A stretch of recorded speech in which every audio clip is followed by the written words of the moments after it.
something hit me. And I mean by that, something really seemed to hit me. It was like I got stabbed. Hit the subscribe button and the bell notification to become part of the Transplant Helper community. Okay, admittedly, this video is not at all about transplant. As far as I know, it's not even transplant related, but I did want to share with you a pretty terrible experience I had just the other day as I was getting out of the shower. Now, basically, my day started out like any other day would. I actually felt pretty good. I had a lot of things on the agenda, a lot of things planned for the day, and I ran and jumped in the shower so I could get ready to go somewhere outside of the house. When I got out of the shower, I was fine. I put on part of my clothes, at least I put on my underwear, okay? I put on my underwear and I got ready to reach over and reach down in the bottom drawer of my vanity there and grab my hairbrush. I was gonna comb my hair, even though I know most of the time it doesn't look like I try, but I do. I was gonna comb my hair, and as I bent just a little bit, and I mean by that, not very far, like that much, something hit me. And I mean by that, something really seemed to hit me. It was like I got stabbed right in my back, kind of my upper hip, lower / kidney area right down there. The pain was absolutely excruciating. I mean, it took my breath for a moment. I could hardly even breathe.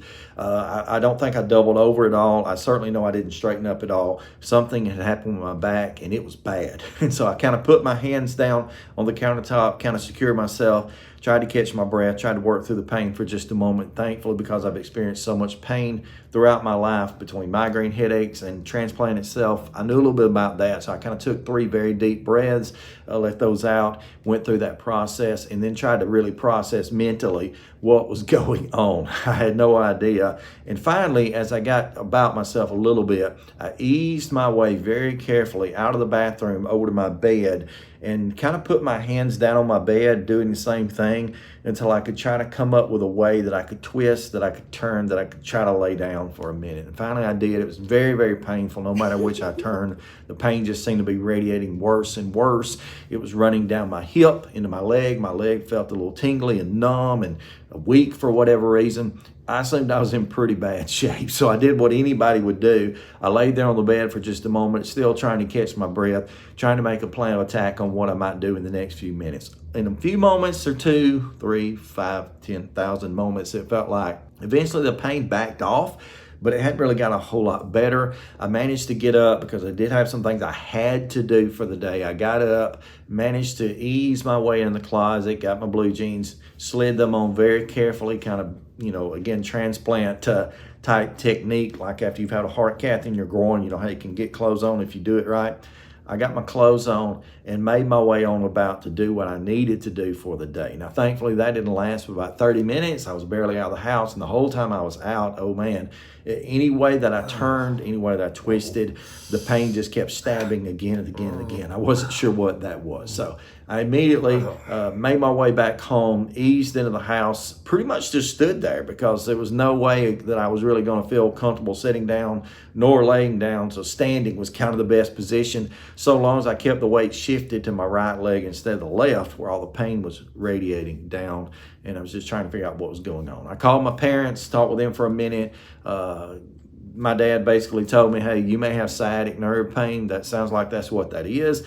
And I think he was right. I started Googling things, found out what it was. That's more than likely what it was. That sciatic nerve kind of got bound up somewhere. From what I was able to learn later, that could happen somewhere in the leg. It could happen anywhere up and down the spinal column, anywhere where things can get twisted, moved, or kind of kinked up. And it could be caused by a Bull's disc. It could be caused by a slip disc, or a number of other things, which I don't think I have any of those. This was kind of a one-time event, but it was still just excruciating pain. So I managed to get a hold of some Flexeril, which I had, prescription, muscle relaxer, took one of those. Don't know if that really did much. I spent the rest of that day, the entire day, laying on the couch, very gingerly, not able to move much, but on a heating pad.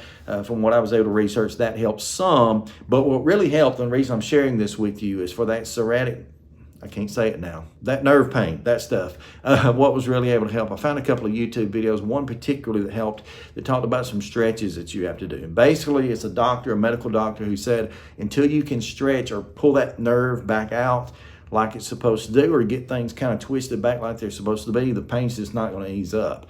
And so I had the muscle relaxers on board. I've been on the heating pad. It was recommended to swap between hot and cold a few different times. The cold to kind of bring the swelling down, the heat to bring blood flow to the area so it can kind of heal whatever's going on. I was trying that, wasn't working a lot, but the stretches really work. So basically what you do in this case, and I'll link the video here so you can watch it for yourself, but basically what I did, laid flat on my back, took and pulled by my knee up as hard as I could go back toward my body, which was fairly painful, and then to extend my leg as far as I could out from that. So I'm kind of pulling my knee back, and then I was kind of getting it back and then extending my leg up as high as I could. Now you can only go to a certain point. When the pain really kicks in, it gets, for me it was at least too severe to go past, and even after that to kind of flex my foot even in the air while I was doing that.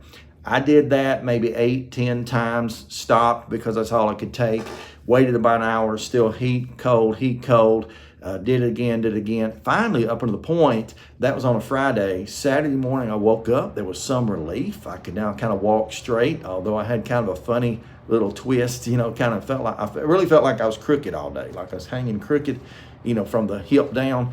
But again, that was that sciatic nerve pain, so it seems. Fast forward to Saturday evening, I had somewhere I had to be out of town, hence this why I'm in a hotel room. I'm pretty far away from home right now, but I had somewhere I had to be out of town to preach. I wasn't going to give up on that. I wasn't going to hold back on that. So I went ahead, made the trip to where I am, and I've managed to survive. Matter of fact, woke up this morning, which is Sunday, time of recording the video, you'll probably see it later, but woke up this morning. Pain was very minimal. I can reach back there and kind of push the exact little tinge of a spot where the pain was and still is. And if I move a certain way, I put a little bit too much weight on that left leg, still get a little bit of shooting pain, but nothing like it was. So what I'm telling you is sometimes things just sneak up. For me, that snuck up on me. It caught me off guard. It was terrible. I would rank that at least in the top 2 pains I felt in my life. One has to be migraines. I've had severe migraines all my life. That's horrible. This was right there at that. Some senses it's a little worse because it was so, you know, just so sudden, and I couldn't find relief for it. But yeah, that's what I had to deal with. So if you got sciatic nerve pain, again, I'll have a video linked up here in the description below.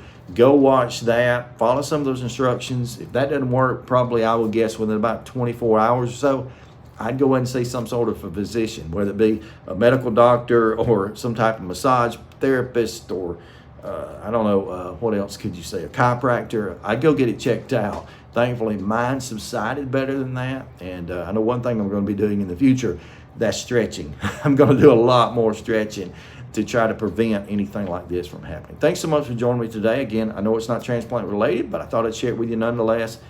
Stay stronger, my friends.